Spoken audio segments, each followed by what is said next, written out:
Hello and welcome back to the final episode of the Dugout All 12 teams as we preview every Scottish Premiership club's 2025-26 season. I'm pleased to be joined today by Martin Wall from the Killie View Podcast, obviously representing Kilmarnock. How are you doing, Martin? Aye, not bad. All good. Just looking forward to the new season. There's a good feel factor now. There wasn't at the start, but yeah, all looking forward to tomorrow at 3 o'clock. Again, it's weird the way I've done this because I've got Kilmarnock as the last team, but you obviously kick off the entire Scottish Premiership campaign Yeah, with a match that you've already played, of course, this season against Livingston, as Brian phrased the El Plastico. yeah. I've been Livingston's pitch actually has been upgraded and looks a lot better. I can't wait to get rid of ours and to get the grass on there. Obviously, it gets great bites from the bigger teams when you beat them, but in terms of the quality for the game, I suppose it is better when the grass is back on again. Yeah, and you said that you weren't always sort of looking forward to the season, or weren't always convinced. Why was that? Is that down to obviously the managerial switch? Derek McInnes leaves and goes to Hearts, and I think that was maybe the best for everyone involved at Kilmarnock, based off a lot of fans last season wanting to see the back of McInnes, and then obviously Stuart Kettlewell comes in. And how did you think of the what did you think of that appointment at the time, and now what do you think of it now that you've got a few weeks to really see him in action and see his signings? Yeah, I mean, with Derek and that, it was a bit of an awkward one when he left. He did great things for us, I suppose. When you look at the success we got to a semi final, got promoted in Europe, but the football wasn't great, and I think it just the way it ended wasn't great. And then I think Catterwell coming in, if I'm honest, 90% of the support was not keen on it, including myself. But what he's done really well is he's come on board. He's been honest and transparent with the fan base, and obviously his ideas and approach to what he wants to do. You can see that. I was at the Killie Trust event the other night. He's at Kilmarnock for the right reasons, right intentions. And the stuff, the building blocks he's putting in place already. I mean, Ben Brannan, has signed a new contract this morning, which again emphasizes like the sort of restructure of like what he wants to do with youth and that. So, you know, that's all banished and put aside now with Derek McInnes. It's all about new beginnings, and regardless of what he did at Motherwell or Ross County, which was, in fairness, not a bad job. It ended on a sour note at Motherwell. I think it's all about what he does at Kilmarnock. Couldn't really bothered what he's done in the past. So far, so good. Top of the group in the League Cup. 4 clean sheets. The only team not to concede in the League Cup. And yeah, we can just only get better, I suppose. So you can see a bit more football being played. So yeah, I mean, the way he sort of transformed things so quickly is really impressive. Yeah, and with Ben Brannan, that he's an interesting one because I don't know if you knew too much about him, but I certainly didn't before the League Cup group stage, and he's kind of, you could say, the cliche burst onto the scene. Would that be fair to say that? Yeah, but I mean, obviously from inside Kilmarnock, we knew about him because of our success in the Youth Cup last season. Obviously beating Dundee in the final there, and he was the captain. He had a lot of success, in terms of his loan spell at Inverness. Got some really high praise from Inverness supporters there. I think he scored a goal or two as well. So quite an attacking fullback, sort of wing back player that can play on the right or the left. He's scored all of his goals were coming in on the left. So he's a very versatile player as well. Sort of player you want to have in your team. And to be honest, it's even though we knew how good he could be, I think the way he's burst on, it's probably maybe been a surprise to some of the Kilmarnock fans as well as to how soon that's happened. But what I will say is that, watch this space. Watson won Young Player of the Year 2 seasons ago. Ben Brannan, if he cements his place early doors, he'll be in the contention for that come the end of the season, I believe. Yeah, and that leads me on to the sort of departures from Kilmarnock this season. Two of them, it looks like, well, obviously Bobby Wales is away to Swansea, and Ruben Cooper looks to be going to Norwich City. So that's two sort of players that have been brought up and they haven't really had, I would say, a full chance to really show the Kilmarnock fans what they can do. I know Bobby Wales got a lot of game time last season, but not really as the real starting striker and already selling them. And of course, you get good fees for them, but it's nice to see your sort of youth players go out there and play. Yeah, something Kilmarnock have been really poor about in general. Like, they've not done well to get the fees they deserve with players, and that's not including the young players. You can include the likes of Danny Armstrong into that, who's gone for nothing. Arguably one of the best attacking wingers in the league. But going back to the sort of youth products with Wales and then Cooper, it's a great, it's a fantastic opportunity for them going into the Championship so young. Hopefully they get the game time and they're not sort of sitting on the bench and, wasting their time there. But Cooper, a really good talent. Probably, it's one of them where, the teams down south come in with money and it's like, if they're not ready for the first team, but it's a decent money offer, then it's probably one of those where you're like, right, we'll take that. But with Bobby Wales, I think the frustrating thing was that Derek, didn't really use him, sort of probably frustrated him. And it's a shame that we only got the 350 that was reported from Swansea, whereas if we got that contract sorted the year before, put the sort of position that Ben Brannan's in now, then we could have been asking for a 7-figure fee, which is undoubtedly something that will happen in the future. He'll go on to do big things, Bobby Wales, and that leads on to Dave Watson as well, young player of the year 2 years ago. Was absolutely ruined and wasted by McInnes last year because of his tactics, and I think that's a lot of things that was frustrating Kilmarnock fans, was seeing their sort of, he should be the player that you're looking to build a team around. So I think that's why there's a bit of acceptance with Catterwell going forward, that if we do finish in a similar position this season, to last season, as long as we can see a different brand of football being played, trying to secure the young players like we have done with Brannan at this moment in time, till 2028, then you can see a plan in place. So I think it's about, like you say, it's good to see him coming through, but it's about how we use him, using this feeder system with clubs as well, getting them out.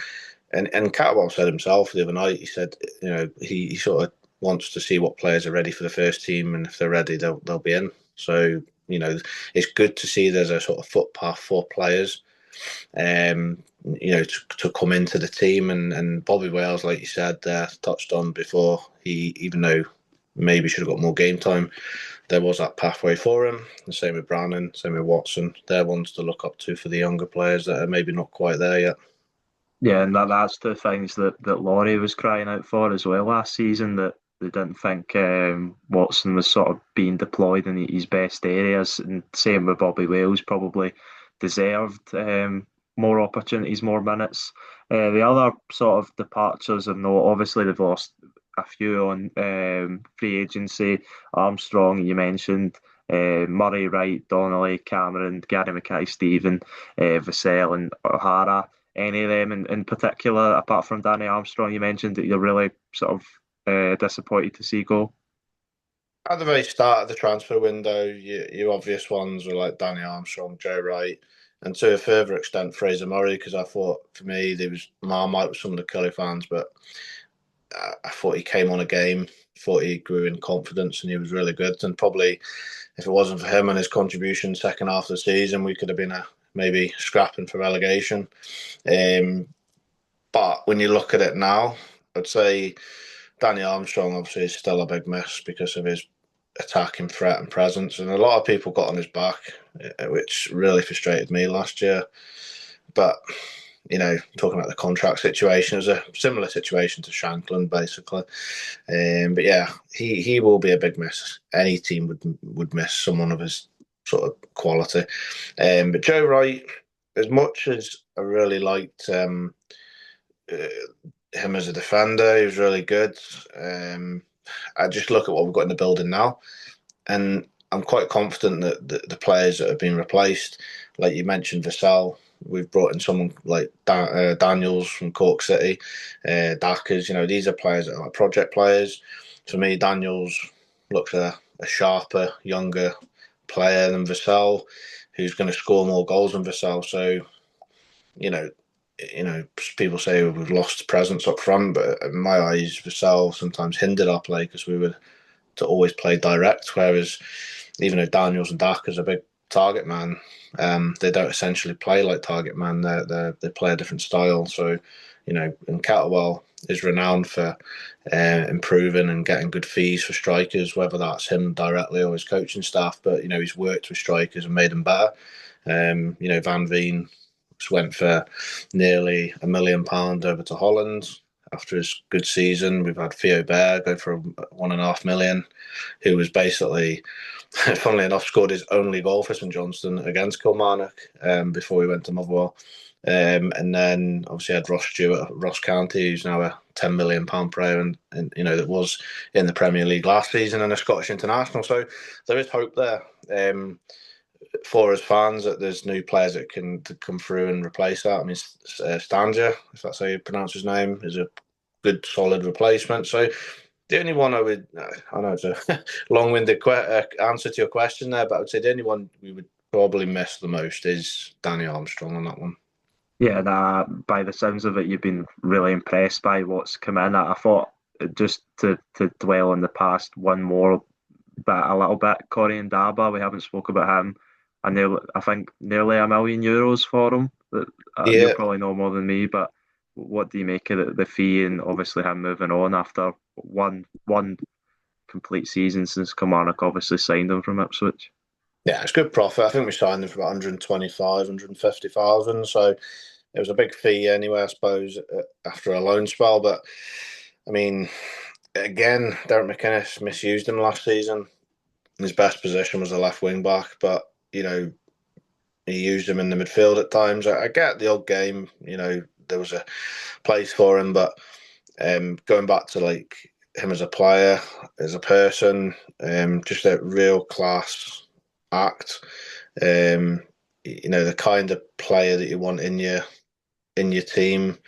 Even around the dressing room. So it will be a big miss in that terms as well, the presence and the morale. But no, I mean, what we got for him, I mean, he gave us good stuff, and in return we gave him a pathway. And any player that goes to Serie A or whoever, like the German league or whatever, and are leaving a team like Kilmarnock, that's only good for Kilmarnock. And I mean, we've seen what the Italian league has done for Scottish players. So Corey and Dabo, obviously being a Irish player, will be looking to now, get into the Ireland squad. And yeah, I mean, I'm really, really pleased for him. And like you say, the fee is a high end of up to nearly £1 million, I think. With add-ons, it might take it over that. So profit-wise, we've done really well. And I suppose it just, again, shows to the players there, not just the youth team, but, you're talking of Daniels, who's still relatively young, Dackers, even Brad Lyons, these players that signed for us. These players can go on and do better things if they really wanted to. And Kettlewell's sort of, again, stamped that authority and that point across. And yeah, just really excited to see tomorrow how we play in the first league game, because it's all well and good, in the cup, playing the way you want to, but obviously the real action starts tomorrow. So quite looking forward to it. Yeah, and just to gloss over the signings a bit more, I think they've been really, really good signings.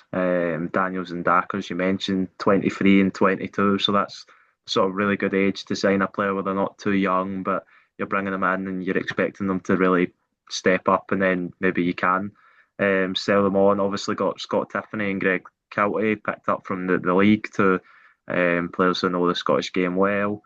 And then Yep. the other sort of notable one, that apart from the two goalkeepers you obviously signed that have split the League Cup games so far, is obviously Jamie Brandon from Livingston captain, which I think he split a lot of opinion. Has he been playing so far, and has he been playing in midfield or at fullback? Because I know he can play both, or He's did play both for Livingston. Yeah, fullback. Really impressed. It's actually really nice and refreshing to see Kilmarnock playing with fullbacks again, and players that can play there rather than you're playing Fraser Murray or Matty Kennedy or Armstrong in this stupid wing back position, which looks a bit lopsided. The players know their jobs. Brandon for me was phenomenal, and with his link up play, and he set up all 4 goals on Saturday. So yeah, I mean he's got a real good cross on him, tenacious.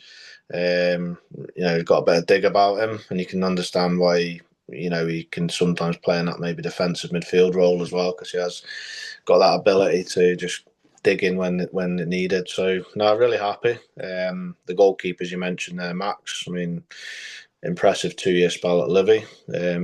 So heard good things about him, and again, good presence. He looks like a goalkeeper, if you know what I mean. Some of the goalkeepers we had last year, or the 2 that we had, they're just too lightweight for me. They're not commanding. Whereas this Max, you just look at him and he looks commanding. So for any sort of attacker, even that in itself, you wouldn't want to meet him down a dark alley. Let's put it that way. But no, he's also a good shot stopper, and he seems a very commanding and confident one. And it's Eddie Beach again, a bit of an unknown quantity, but again, we hear about Catterwell likes a project. So again, it's one of those ones where it's a bit like Darkers. It's a sort of short-term deal. Well, it's 1 year for Darkers, 2 years for Beach, but it's one of those where it's probably not a large wage. So it's if it doesn't work, it's not a big loss. Whereas we've had players on big wages that we've had to get rid of as well. So yeah, Catwell's had to do his homework and do a lot of groundwork. And for people outside of Kilmarnock that heard about Catwell and all the stuff that went on and his reasons for leaving Motherwell and all that, let me assure you, he's a grafter. He works hard. It's what we at Kilmarnock said. Dell worked for Dell.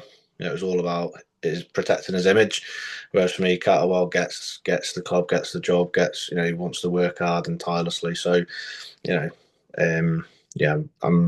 sometimes you need that reassurance from your manager and the buy-in from the players and that. So every single player, by the looks of it, is really getting that buy-in, including the new players that have come in. Yeah, and is there any sort of areas of the squad in particular that you think is really needing strengthened, or you happy where it is in most parts? Yeah, we definitely need a couple of defenders in, just simply because more than not the fact that we're poor in that position. It's just obviously losing in Dabo is a big hole. So that left-sided defender, and then you're needing another one just for cover, really. So whether that's on loan. So yeah, a couple of defenders, and because we like to play with him the 3 sort of 5-2 or the 5-3-2 formation. So midfielders we're fine. Strikers. Potentially, there could be room for manoeuvre with a striker. So, Marley, I don't know if he's going to be at the club. Maybe he goes and we bring in another. But right at this moment in time, it would be sort of two defenders for sure, because I don't think we're going to be seeing as much width as last year.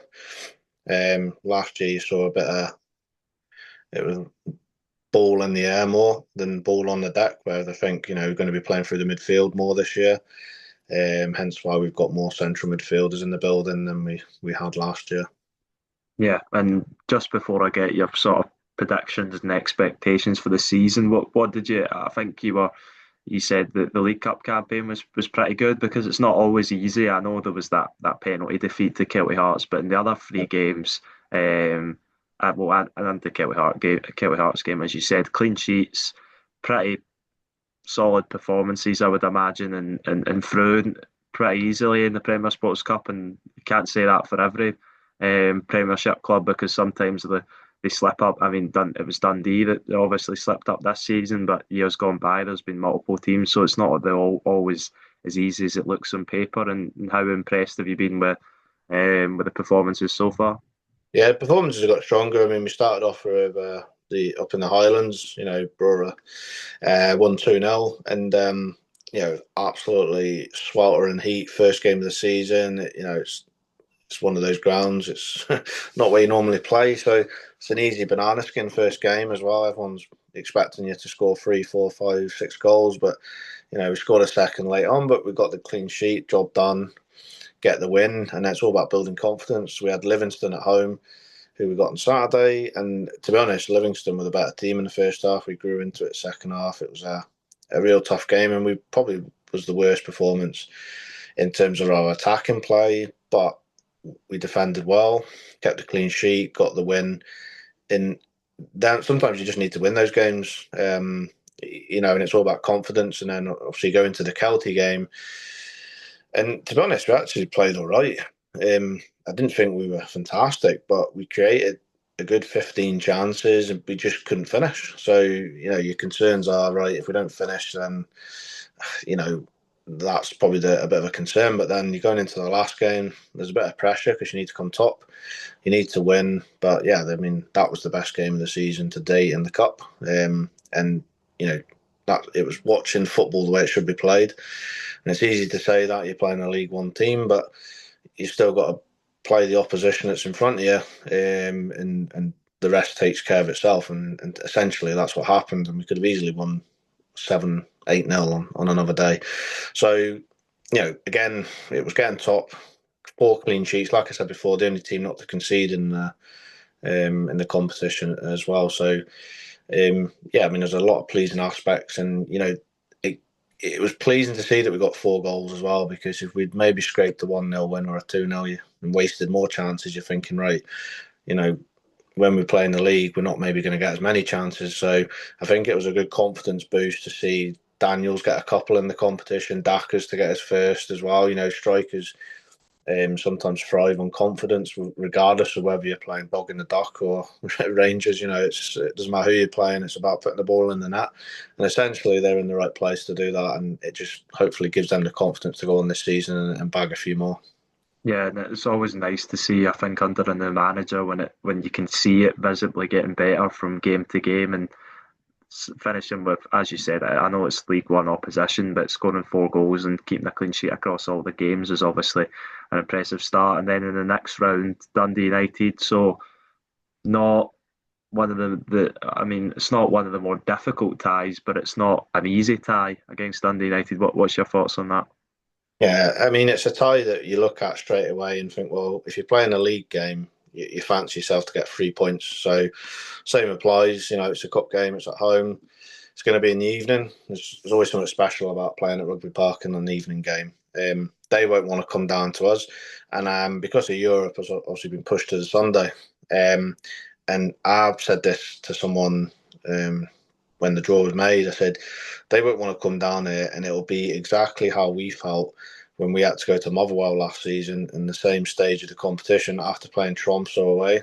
I think it was Tromsø or Copenhagen. I can't remember which one it was, but we played away in Europe. So, I'm not saying that gives us the definite sort of combination to win, but it does favour us having a break there. We're going to have an extra sort of day because obviously well, saying that, I think we play Hibs a week before, which is on the Sunday as well. So it gives us a full week anyway. Whereas Dundee United are going to be travelling about. They're going to have to they're going to have to do what we did last year, and we struggled. And I do think that Dundee United, again, probably got a similar size squad. Probably haven't got that ability to do, what the likes of maybe Hibs and Hearts are able to do in Aberdeen. So I fancy us to do it. Could potentially go to extra time. Just because the last time we played them in the Cup, it did at home under McInnes. No, in actual fact, we did it. No, it didn't actually. We beat them at home. In actual fact, we beat Dundee United. Sorry, to get to the quarter final, to get to the semi final. It was the Scottish Cup we played, and we went to extra time. But we always seem to have very close games, is what I should say. So there'll be a goal in it, and it would be hard to call it, but I do fancy us to win anyway. Yeah, and if you are able to get past Dundee United, what are your sort of prediction or aspirations for the League Cup first of all? As long as you avoid Celtic or Rangers away, there's every chance you get into a semi-final. Even the likes of Aberdeen or Hearts or whatever, you've got to fancy your chances. But let's hope that if we did beat Dundee United, the draw's kind to us. We get another home tie. It's favourable, and then it's a case of that you're one game away, and that's the thing that the players will then obviously there'll be players in the building that will remember getting to a semi-final 3 seasons ago. But there'll also be players that are new there that will want success for maybe the first time. So just depends on how the players react and handle the situation, I suppose, if that does arise. Yeah, moving on to the league, what are your sort of expect before I go to your predictions? If you understand what I'm trying to say, what do you expect from Stuart Kettlewell in this squad before you sort of give your predictions in the league? Yeah, I expect us to. Oh, what? So, what's expected? Expectations from What's the. expected of Kettlewell, where the fans Oh, right, aren't yeah. going to get on his back and whatever? I think there'll be a better leeway this season because the expectations will be not as high as last year. I think the expectations at the minute is anything between sixth and ninth, and a decent cup run, and I think that's probably what I would say as well. Yeah, that's fair enough. And is that, I'm guessing that's where you're sort of predicting Kilmarnock to land this season. Yeah, I've actually got to put my don't know. I've got a sneaky feeling we could sneak sixth, but then there's a few teams in there. But that's probably me with my blue and white tinted glasses on a slight bit. But you know, yeah, I mean, there's no reason why we can't finish sixth. Yeah, Got to aim high, but in the same point, it's not like I'm going to be absolutely raging if we don't. If we finish seventh, eighth, ninth, and it is what it is. As long as we can see there's progression in terms of the style of football as well, then which that's probably the most important thing to a lot of Killie fans. yeah. The same sort of thing happened here with Kilmarnock as it did for me with Motherwell and Falkirk when I went away and looked at the squad and looked sort of how the League Cups went and how the squads are shaping up and stuff. And I thought they're actually better than what I expected or what I thought of them. And I think it's going to be really tight for that sixth place. I think I know usually there's a team between Aberdeen and Hibs and Hearts that sort of has an off season and drops down at the top six, but I think they're really looking strong for those top five places, and then it's just going to be a really tight scramble between most of the rest of the teams in the league for that sixth place spot. Aye, no, definitely, definitely. Yeah. Um, yeah, and then finishing up the Scottish Cup, have you got it's the same again? I'd imagine try and avoid the difficult draws and get to Hampden. Yeah, I mean, to be honest, I haven't predicted. I think Celtic will win the league. I think Hearts will win the League Cup, and I think Rangers will win the Scottish Cup. And that was my predictions at the start. So we'll see how that goes. Yeah. Yeah, that's fair enough, and I think that's all I've got for you, Martin. So thanks very much for coming on today.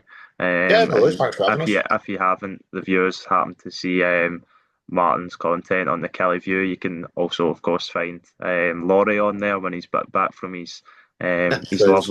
lovely cruise holiday. Yes, so go and check out the Killie View podcast and check them out on X as well. And if you can, go and check us out on Twitter at the Dugout 2024 and on the TikTok. Thank you very much and goodbye.